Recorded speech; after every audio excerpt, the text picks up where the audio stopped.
Salvite. All right, today, guys, we're gonna quick kind of skim through the next section, and gonna do a brief recap here. We Aeneas and his good friend Achates are shrouded in a cloud of mist. They cannot be seen. They are in the center temple of Carthage. It's a temple to Juno. This is where Dido is the queen, and she was just compared to the goddess Diana, and she is busy doing things that a queen would do, like giving out laws and and jobs and things and work to people. And then Aeneas suddenly sees some of his lost comrades from the storm that he thought probably had perished. Um, and him and Achates are amazed, and they're struck with joy and fear, and they want to meet up with their friends. They want to join hands, but the situation disturbs them. The unknown situation disturbs them, so they're not sure if their friends are being arrested, why they're in this temple, and what's going on. So that's kind of expanded on here. All right, so it starts off with like kind of they are hidden, and that's kind of how that translates. And uh, they speculate. You can see that in there. It's a deponent verb, and they speculate. Uh, Looks like the word for friend, but it's not enclosed in the hollow cloud. When we speculate what the fortune, and there's the verb to be. Virgil will often remove it, but what the fortune may be for the men. This is actually an indirect question. And you can see the subjunctive used later on a couple times, the we fear liars. So, what the fortune may be for the men, on what shore they may have abandoned their fleet. This is normally, you know it as relinquant, but Virgil leaves off the re. So, what fortune may be for the men, on what shore they may have abandoned their fleet, why they are arriving. Quid can sometimes mean why. I know that's confusing. Um, this part's a little weird. For having been chosen from all the ships they were coming or they were going, begging for mercy. So this is interesting.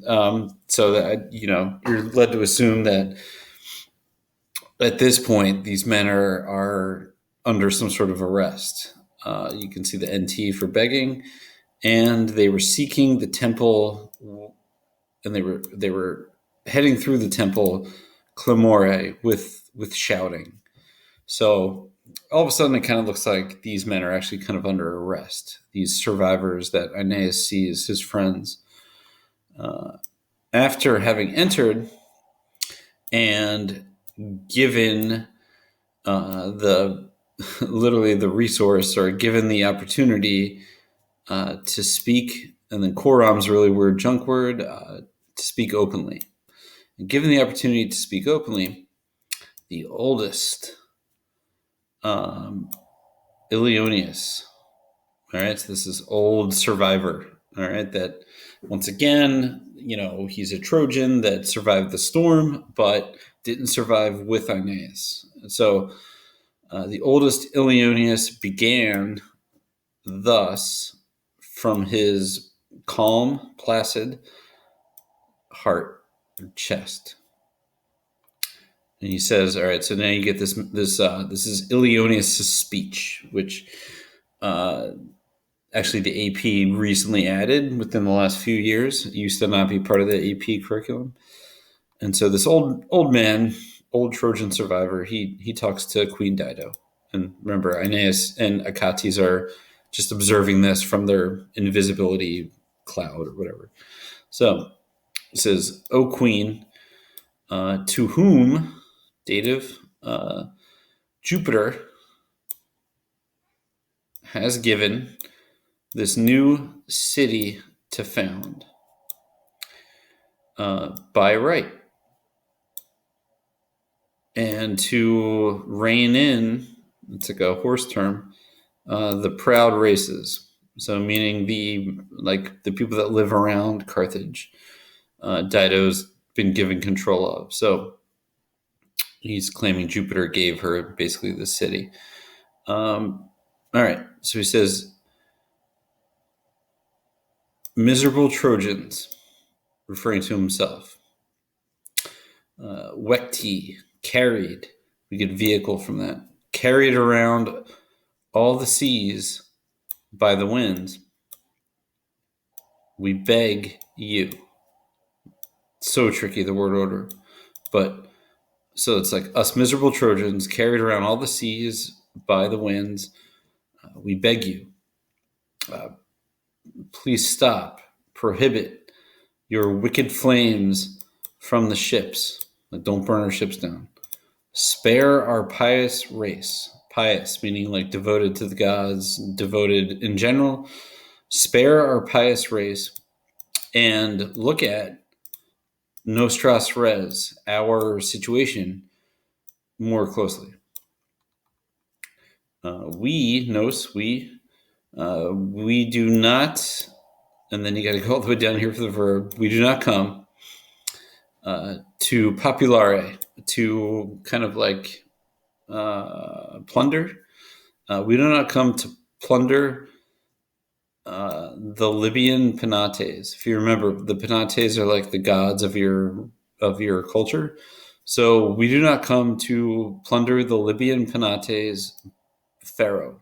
We've had this as a vocab word, by sword, or to overturn stolen. I'm sorry, to turn, just regular turn. Raptas pridas. Prida is the Latin word for spoils or booty, or prizes. You actually get prize from it. Or to turn stolen prizes or stolen spoils to the shores.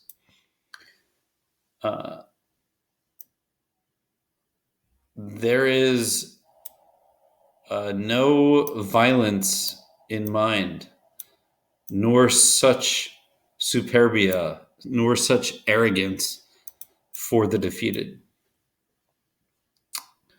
All right, so there's basically, saying like, just please don't burn our ships down and spare us. We are devoted people.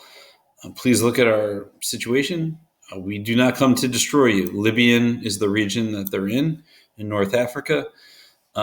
We have not come to plunder your people, and we don't have anything evil in mind.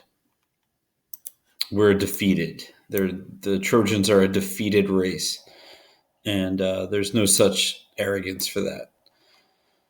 All right, then he goes into, and this is highlighted in green because I believe this was part of a very recent AP exam essay.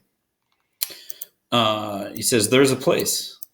The Greeks call it Hesperia by name.